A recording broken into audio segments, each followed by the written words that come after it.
Georgia has finally approved the scandalous law on foreign agents.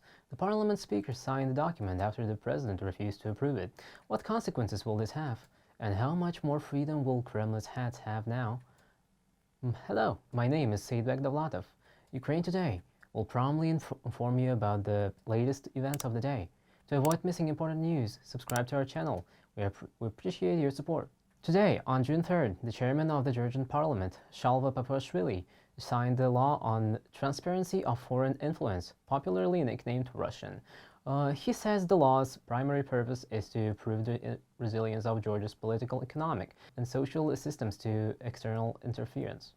Under the new law, effective from August, media and NGOs that received more than 20% of their income from abroad in 2023 will be required to register as organizations that pursue the interests of a foreign power. How did the people of Georgia react? And why is the law called Russian? More on this to follow.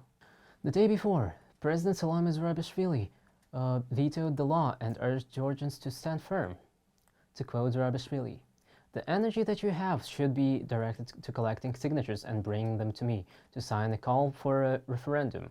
Do we want European future or Russian slavery?" However, the parliamentary majority had enough votes to override the president's veto.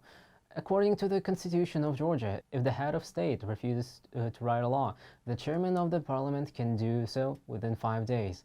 It should be noted that the law was passed on the second attempt. Last year, the Georgian Dream withdrew the document after 2 days of mass protests and clashes between demonstrators and security forces. This year, the government continued the plans. On April 3rd, the leader of the Georgian Dream parliamentary majority said that his party would submit the draft law on foreign agents to parliament for the second time. On April 17th, the parliament passed the bill in the first reading and the second reading on May 1st. On April 30th, clashes broke out between police and demonstrators near the Georgian parliament building. President Zurabishvili called for an end to the crackdown of the protest of Tbilisi and blamed the government for the events. However, this did not prevent them from finally passing the law in the third reading on May 14th.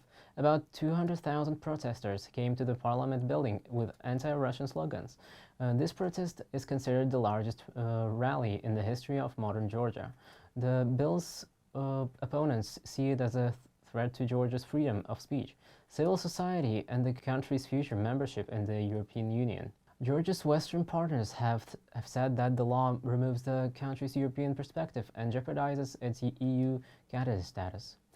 Borrell's quote, "The European Union deeply regrets that the Georgian parliament has decided to override the presidential veto of the law transparency of foreign influence and to ignore the detailed legal arguments of the Venice Commission, which recommended that the law be repealed."